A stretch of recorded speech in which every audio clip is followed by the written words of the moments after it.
All right, I heard the little bell, so we are live.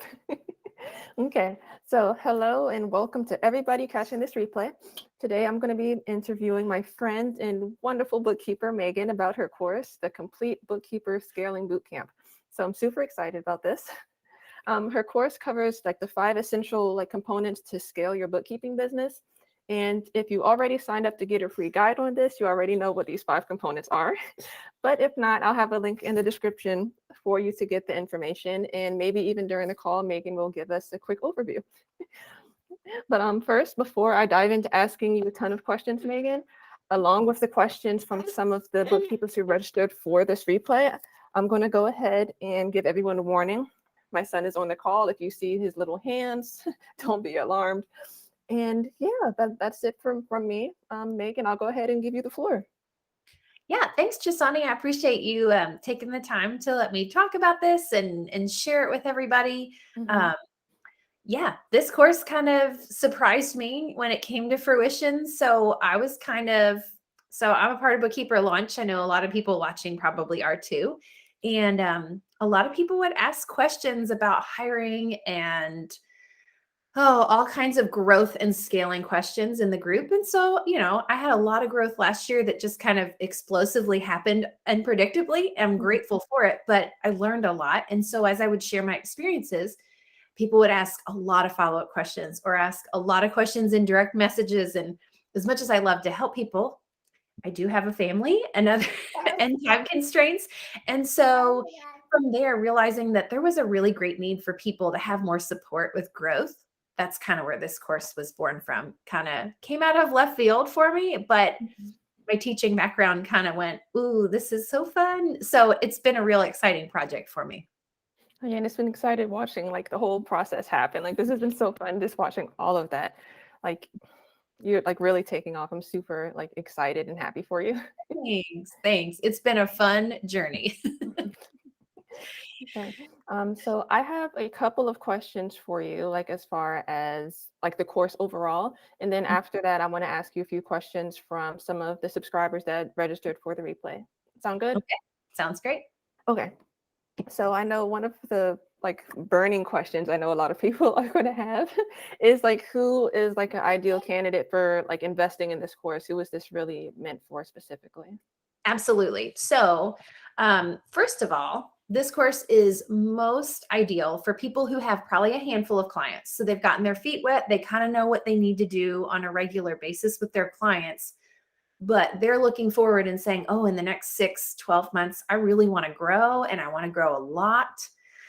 Maybe if it's not a lot, you're just looking forward to some growth in the next 6 to 12 months, and you really want to make sure you do that efficiently in a really organized way, not lose your mind. Mhm. Those sorts of things. That's who this course is ideal for. It really makes sure, do you have your marketing laid out? Do you have an idea of where you're going and what you're doing in terms of your goals?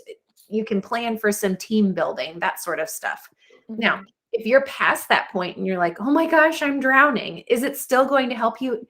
Yes, absolutely. You might have already picked up on some of the things like the processes. You're going, okay, I know that I need those and I've started building those, or my marketing's good. That's why I'm overwhelmed and swamped with all of this work. Mhm. And you might be going, help, help, I need to hire. And I'm just I don't know what to do with that. This course is definitely still beneficial. You're just in that moment of I need help now and I don't have time to watch a course, but at the same time, it will be invaluable material to help you figure out, okay, how do I make a game plan to move forward? And maybe I'm going to struggle for a little bit because I'm in the Mhm. middle of it, but I can make a plan to get better in the next month or two and make my life a little bit more balanced. Mhm. And that thank you, Megan. That's good to Yeah. know because I know a lot of people kind of they just power through it until they wake up and they're like, "Oh my gosh, this is too much." So Yeah. it's good to know that you can help them even if they're in the thick of it right now. So that's Gosh. really good to know. Yes. Um, Yes. Been there, done that. Don't wait too long. That would be my advice. But mhm. yes, we can still help you if you're in the thick of it. Perfect. So what problem are you solving for your students that take the course? What is the overall, I know the goal is to scale, of course, but what specific Yeah. problem would you say that you're solving? Absolutely. So a lot of people think growing and scaling is just making more money. And while you probably will, in growing and scaling, make more revenues, part of that is there's so many facets to it. So it's making sure that you're taking good care of your clients. We have a whole set of lessons on caring well for your clients. When you think, oh, well, just, be nice and do their work. There's more to it than that. Taking care of your clients, making sure your marketing work efforts are actually working, being able to evaluate that and go, oh, is this working? Am I connecting with the right people? Yeah, the hiring piece is a big one that a lot of people have given good feedback about. We're going to give you a really strategic roadmap of, I know I need help. How do I decide who to hire, when to hire them? What do I do to do all of those, connect the dots to actually hire somebody? Uh, we work through some goal setting, because really, if you don't have goals, you just kind of sit there and go, well, I'm going to grow. Well, how do you want to grow? Do you want to grow in your client number, in your revenue, in how many hours a week you want to work as you grow? So there's all kinds of things that we support our students with. Another one would be processes, making sure, do you have the right processes for what you need? This is a course for bookkeepers. So we're not talking about, your social media processes, because that's not the business that we're in. But do you have processes for onboarding a team member, for onboarding a new client, for offboarding a client, which sometimes we wait till it's too late to develop that one. And then we're going, oh my gosh, what do I do? Because those aren't usually planned events. So those are the kind of problems that we really help our students with. Okay, so how specifically, like aside from the information, because I know like the course, like you're giving them the roadmap, but Yes. how does the course specifically solve the problem? Like, is it like a support layer to it for when people have Sure. questions? Well, after each lesson, there is a practical challenge. So obviously, there is some responsibility there that you have to actually engage in that challenge Yeah. and process through what that is. So, for example, after I'm just thinking one of the first lessons, one of the goal lessons, I challenge people to sit down. Okay, sit down and write out, what are your goals? Because then as we go through some more lessons, it's now let's break those goals down into sizable chunks so that you can actually accomplish them, instead of just looking at this huge goal and going, oh, let's see if I ever get there. So some of it is there's some responsibility that you have to do some work. But the challenges are there, and we guide you through those. The next lesson, we pop back in and say, hey, did you do it? Because if you didn't, this lesson might not be ready. You might not be ready for this lesson.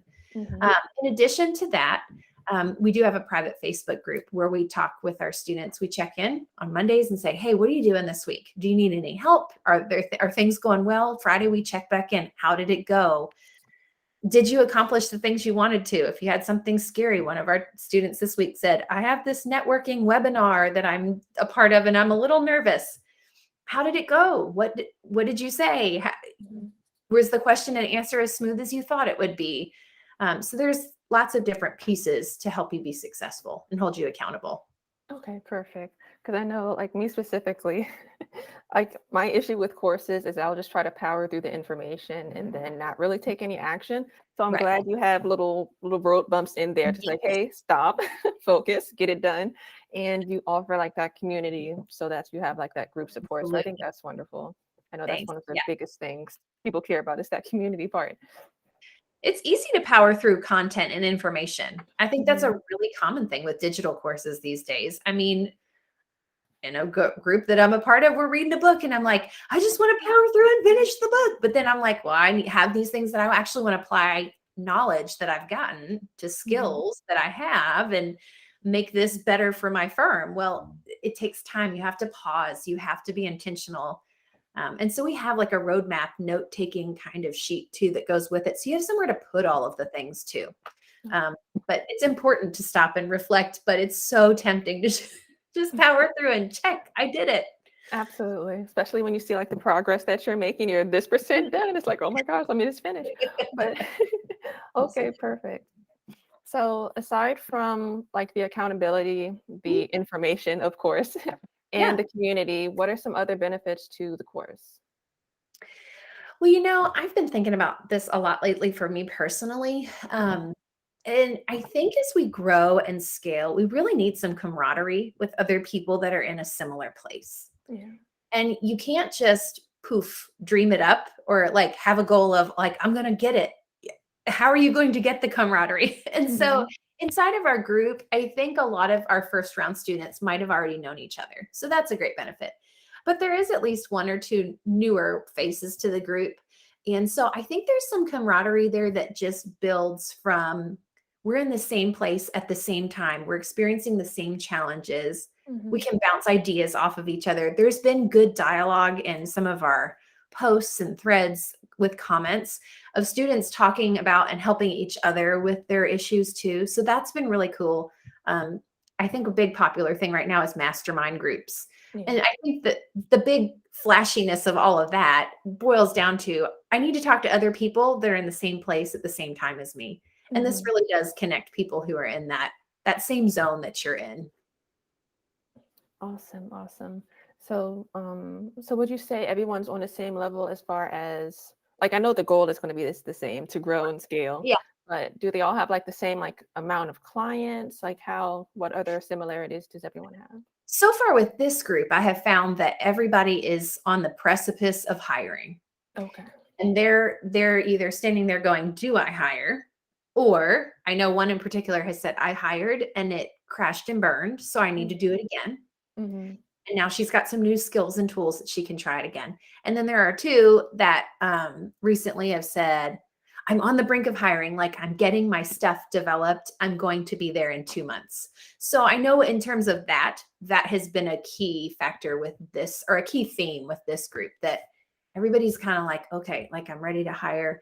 And really and truly, that's kind of a big piece of this course, is that's kind of the culminating thing, because a lot of times we can set goals on our own. Yes, you do need some accountability, but you can set goals on your own. A lot of the girls in this first round have already gotten their processes under control. That's great, but future people may not be there. This group has really benefited, I think, from hiring. And so they're able to talk about, are you hiring soon? What are you hiring for? We're Mm-hmm. doing a live in our group tomorrow, and they have a lot of questions about that. So we're going to have some good conversation there. Oh, wonderful. I can't Mhm. wait to hear how that goes soon. Okay, so that's pretty much all of the questions that I had for you. Yeah, Now we do have a few questions from people that registered for the replay. Um, great. so let's go ahead and dive into this. Okay, so keep everyone's private, like anonymous, all that good stuff. I'm not going to mention any Sure, names, that's just fine. the questions. Ask away. Okay, so someone says that they're struggling with scaling their business while also maintaining a balance with personal life. I can totally understand that. Don't we So all? yeah, so she's saying that it's especially challenging with a home office where it's difficult to maintain a strict line between personal and work responsibilities. Mhm. What advice would you have in this type of situation? So first things first, one of the things we talk to our students about is kind of time tracking and being able to see what kind of time you're spending. We Hmm. can kind of look at that in the reverse way of how much time do you need to be working on your business. And as you grow and scale, that might grow in number, or it might just morph in the kinds of things that you need to do. Hmm. But I would say, because I think everybody watching is more than just a firm owner. They're a spouse, they're a mother, they're a father, they're a caregiver, they're a lot of us I know homeschool. We have a lot of things on our plate. So, what I would challenge that person to do is think about how you can time block your day. Think about, okay, so when do I need to work, or when do I want to be doing my work time? And what other things do I need to get done during the day? When is a good time to do those things? For my family, we do homeschool. And so we have the morning time. My early risers at 7:30, they're ready to start. I know, but they're ready to start. So I'm like, okay, well, if you're ready to start, then why would we just twiddle our thumbs and waste all this time that your brain is firing and ready to go? So we get Hmm. started at 7:30. We try to be done by lunch. We kind of do a mix of school and housework. And then after lunch can be more relaxed. They can play outside. I can answer a few emails, but it kind of helps keep those times divided. Hmm. And so if you get to your work time, my work time starts officially at 2 p.m. If I get to that time and there's still things that need to be done elsewhere, I jot a list, I set it aside, and then I try to time block and just be focused in the moment at the one thing that I need to be doing. It's so Hmm. easy as like moms, especially, I think, to try to multitask. But that's where I think we get into trouble, because then our brain isn't 100% there. Yeah. So when you're working, try to set that time aside. and just try to protect it like we would, we protect our homeschool time pretty well, Mhm. protect that business work. But then too, when you're in that business work, time blocking within that is really helpful for me too. So trying to pick 2 or 3 big tasks I can get done during that time that I work. So Mhm. that, yeah, maybe I'll answer a couple emails later in the evening when my kids are running around outside or whatever, but the focused work time, picking a couple things to stay focused on so you're not popping in and out of things, because then you're easily distracted by the other stuff in your office or the Yeah. other things that need to get done.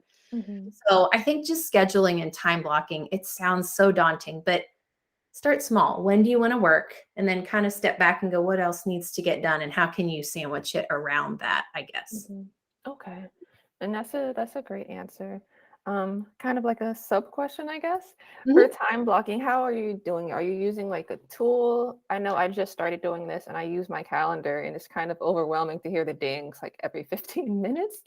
But I'm wondering if Yeah. that's a, a good So thing or I how would you think that you kind of have to know yourself. So I Mhm. use Asana. I am an Asana girl, but I'm not to the point where I'm snobby and don't accept other workflow tools.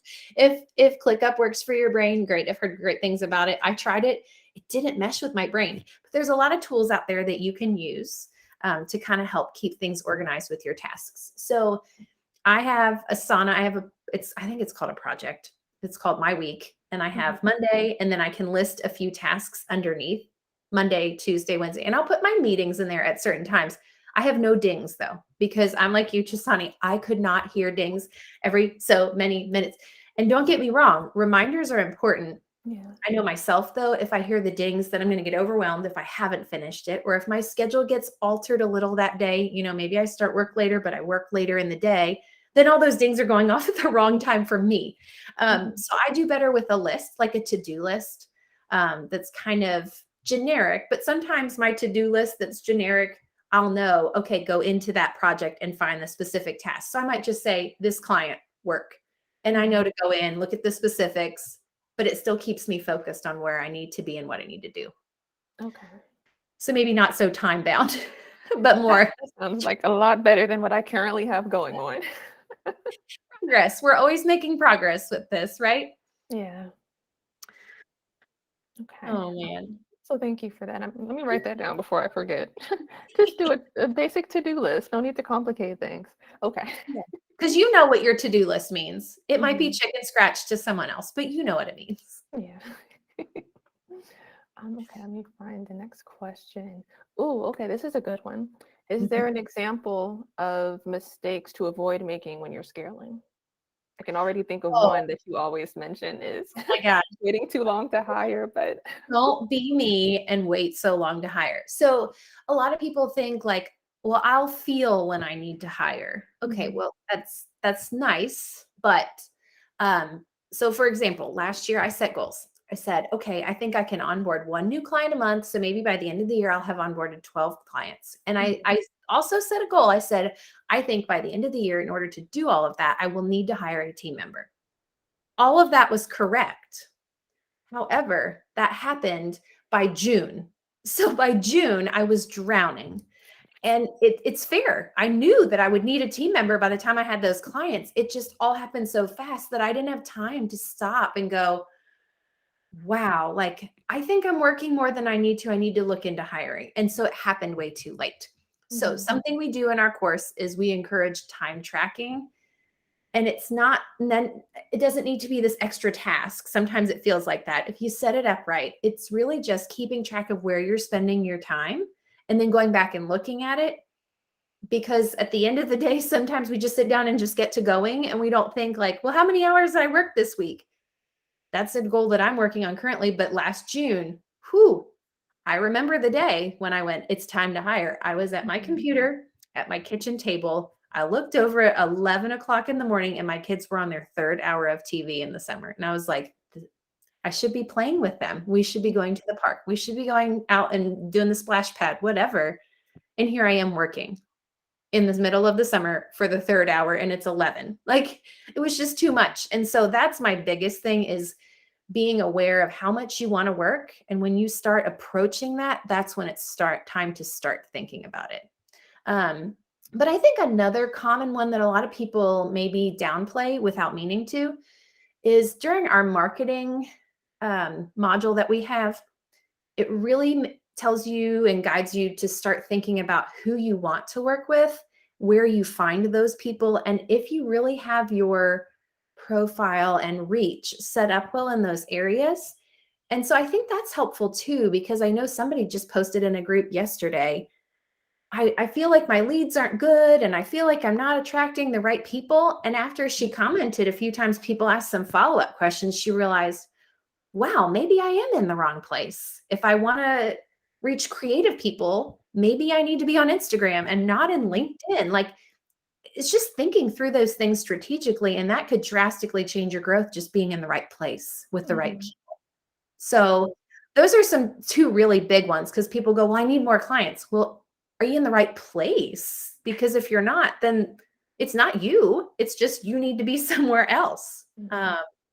So I think those are two very big ones. Mhm. A third might be that people don't have their processes in place. They know up here most of what they need to do. Notice I said most, but they forget little pieces because everybody's brain is only so big.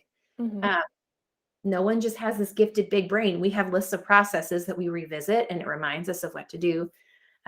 I think that's probably the third one, that people, things fall through the cracks or they just lose track of where they are with clients because they don't have good documented processes that they work through continuously every month so that they stay accurate and don't forget Mhm. anything. So those are probably the big three. Okay. And those are, I do see those being very, very important. Yes. Oh, and it's so easy to fall into any or all of those. So Mhm. easy. Yeah, I can tell you're speaking from experience. Like it sounds like you're having flashbacks over there. I'm so thankful that I found Asana, and like I really like Alyssa Lang and her workflow queen stuff. I Mhm. found that at the right time. And so I'm thankful that I didn't feel like I was drowning with my processes. But hiring too late can be a painful thing. And I'm Mhm. thankful I'm on the other side of it, but it's definitely affected how I've hired more people on in the future. That Mhm. it may feel early, but it's not too early, because by the time you get them started and you get them acclimated, it takes time. Yeah, So yeah, that's fine. don't be Okay. me. Don't hire too late. Let's see. Okay, another great question. Is it better to outsource client acquisition if your skill set is doing the work and you have a 9 to 5? I could see this being a very hot button question. So I'm Mhm. going to answer it the best I know how, in the most professional way I know how. Okay. This has to be client acquisition, I feel like can be a very sticky thing. So I think some people are good with it and some people prefer not to let other people acquire clients for them. Mhm. So pros and cons. Client acquisition, you don't have to go through the like finding and bringing in and all of that sort of thing. You probably have to onboard them and then get them started. So it Mhm. does take care of that for you. When you're working a 9 to 5, there are a lot of challenges with being able to meet with people and that sort of thing. So I see that as a major pro. Maybe a con is, I have always wondered, because I've not gone this route, my question has always been how a client acquisition company or person will find good matches for you as a firm. Mhm. Maybe they interview you well and they find good fits for you, and that may very well work. But that would be my concern with that, is just, are they going to find good matches for you? Um, I don't know that, because I honestly haven't used that service. I could see the appeal in a 9 to 5, but I will tell you Mhm. this: I think business owners are a lot more flexible sometimes than you think, and they'll make time for you. I also have a lot of, I'm in Eastern time. I have a lot of Pacific time clients. You talk about a 9 to 5 and you finish at 5, it's still 2 p.m. where they are. Yeah. So, and then there's still those hours that they're still working technically. So time zones can affect that. I think the fact that if you're just willing to be flexible and meet them on a Saturday via Zoom or what have you, that can work too. So client acquisition, I think that's a personal decision of whether you're comfortable with it or not. I've not personally used a service. Mhm. Uh, but if you do, I would make sure like that the cost is worth the benefit. And two, that they have a way to ensure, or they can explain their methods of how they make a good match for you and your firm. Mhm. Those would be the two big things I would just say. If you're going to go that route, make sure you talk really in depth with the company that's doing it. Mhm. Yeah, Mhm, and I agree because I know a lot of people, especially just starting out, they're willing to take on any client that's willing mhm, to pay, like, and that is it. mhm, But a lot of people, like, you can get really bad fitting clients that way. So mhm, if you're not sure about like who's a perfect fit for you and like what red flags to look out for, like you're going mhm, to get a bunch of clients that don't really value what you do and negotiate your price. It's going to be like a lot of just a lot of stuff. So like you said, being super clear on the firm's processes, and then mhm. like internally, you have to really be crystal clear on who you want to work with and who you do not. Absolutely. I mean, I'm working in a mentor relationship with somebody that acquired a set of clients from someone Mhm. who was just ready to be retired and go out of business, I think. Um, and she said, I went about this in a way that, oh wow, I'm just going to gain these, like, I think it was around 10, these 10 Mhm. clients, these 10 files, blah, blah, blah. And she's finding a lot of headaches within that because while she likes a lot of them personally, some of them, their habits are just more than I think she bargained for. Yeah. And so, yeah, it can be a very good thing. I would just say proceed with caution and have great depth of discussion if you're going to do it. Hmm. Yeah, I totally agree. That is a great question now. It is a good one. Unfortunately, I don't think it's asked very much. So I'm glad Mhm. that they brought it up. Yeah, me too. Okay. Last great question here. What tasks do you find to make the most sense to delegate to others on your team? This person is at the point where they need to hire a part-time bookkeeper if they want to take on more clients, but is struggling to find out what that would look like specifically. Okay. Any ideas for that? Absolutely. So I will give the same advice that I'd give to anybody that wants to hire somebody. Mm-hmm. Um, Time track, keep track of your time and make notes. Don't just say I worked 3 hours this day or 2 hours that day. Like Mm-hmm. keep track of, like, I'm doing client work or I'm doing a sales call, or it doesn't have to be super in depth, but with the ability to go back and reflect on what you spent your time doing.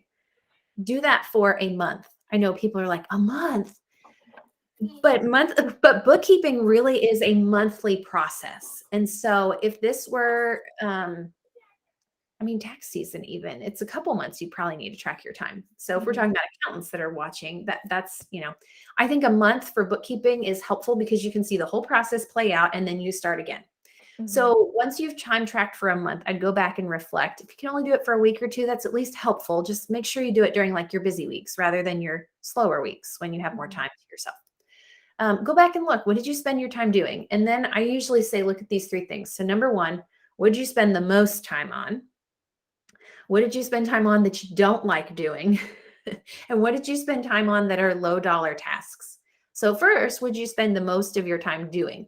So maybe you need to be spending them, if you spent a lot of time on bookkeeping, then maybe it is a bookkeeper that you need to delegate some tasks to, and that's who you hire. Mm-hmm. Maybe you spent a lot of your time doing admin work, sending emails, chasing down bank statements, requesting people reconnect their feeds to QuickBooks, asking people to fill out a spreadsheet of their, update your inventory or whatnot. If you spend a lot of time doing that, maybe you don't need a bookkeeper. Maybe you need a virtual assistant.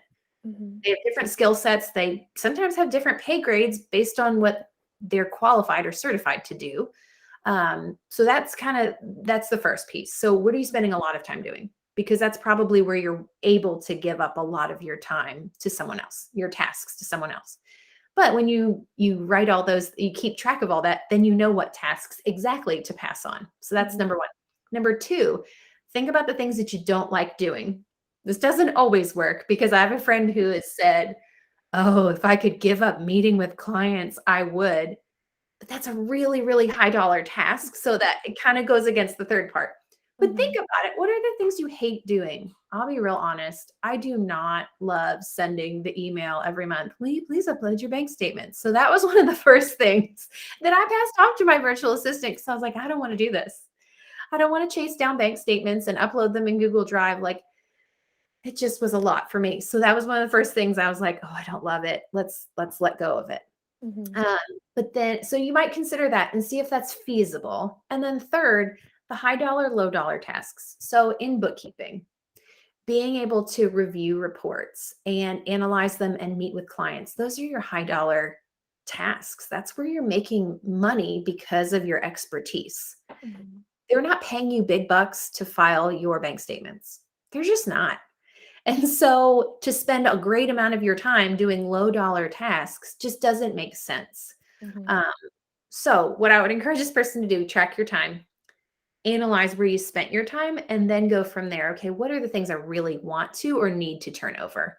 And then you might be surprised if you don't have a virtual assistant. I always heard hire a virtual assistant first before a bookkeeper. And I always said, oh, that's so dumb. I'll hire a bookkeeper first. And I did, but my virtual assistant came right on after because there is so much admin support that we need done. Mhm. So I track, analyze, and then decide who you want. And then you'll know what you want to pass off because you've already thought through it. Yeah. And that's great advice. Mhm. Oh, leads me to another follow-up question. What are you Great. using to track your time? What do you recommend? I love Clockify. Shopify. It was recommended to me by one of my clients when I first got started because she was using it. And Mhm. there's a little plugin you can install in your web browser. So that way I can hit the button, push start, type what I'm doing, and go on about it. Now you can like get all fancy and stuff and put client names or projects or types of work so that you can have like a drop down and just select something. It's free. It's convenient, and you can analyze your stuff pretty well. Did a big cleanup job recently, so I was able to sort by that client, and I was able to go back real easily. And so, since this one we were charging by 10-hour blocks, I could see once I had gotten to the end of 10 hours, that was very easy. But you can also sort the type of work that you're doing really easily too. Um, but there's a lot of things out there. I would just say find something that works for you that you'll use consistently and Mhm. try to keep the cost low because there's so many free ones you can use. Yeah. Yeah, I totally agree with that. I tested out Clockify, and I need to actually make it a habit to start using it. I've been Mhm. using the like the time tracker and Dubsado recently, and that's been helpful. But I do see how Clockify has like more integrations, and it's a little more robust. So I do Mhm. need to try to transition over soon. I'm not ready to make that leap yet. Hey, if you're tracking your time somewhere, then you're Mhm. able to go back and look at it. Because when I'm talking about analyzing your time, I'm not sitting here spending 2 hours. It's a quick glance like, how many hours did I work this week? What Oh, did I spend most of my time doing? Is this working for where I want to go with my business? So mhm, back to your goals, like you have to have goals, but am mhm, I driving in the same direction that I want to go? If I'm spending all of my time bookkeeping and I want to grow my business, I need to be spending more time on sales because I mhm. can't get new clients and grow the business without sales. Yeah. Spend all my time bookkeeping, I can't be doing sales. So that's where just those little tweaks of going, okay, maybe I do need to pass off more bookkeeping work. That's a strategy I've kind of gone through in the last 6 to 12 months. Like, how do I Mhm, pass more of this off to my team so I can be doing more of the visionary sales work? Um, mhm. so it doesn't have to be deep analysis. It can be very basic, but even the most basic can be really helpful. Yeah. Okay, that helps me feel better. Thank you. Yeah. Okay, so thank you so much, Megan. That pretty much wraps up all of the questions that we have. Do you have any last words or bits of advice for anyone watching this replay and they want to grow and scale their business without just wasting all of their all of their time? Come join the course. I promise. I think in thinking about this, it had come to mind that I have looked at and tried other things. There was one in particular that was a kind of a subscription, and I found that what I got was some good information.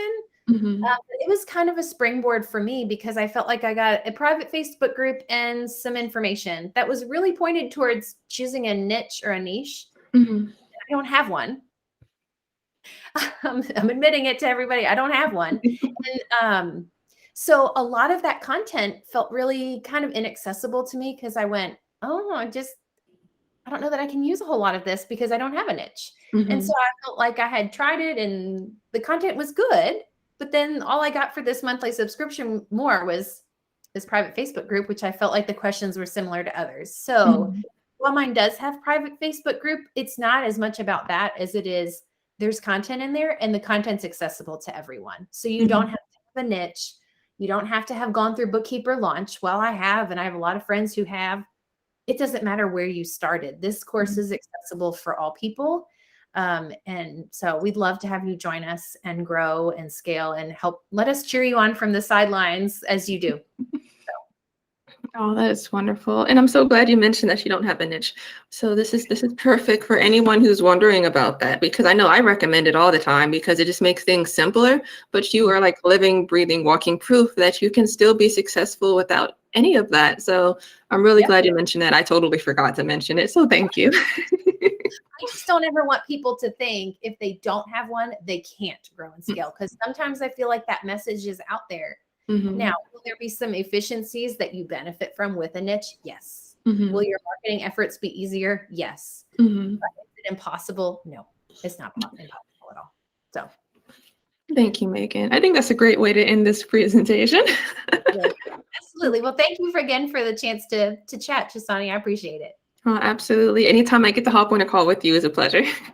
So thank you so much, and I will be in touch with you soon. Thank you. Okay, sounds good. Okay. Bye.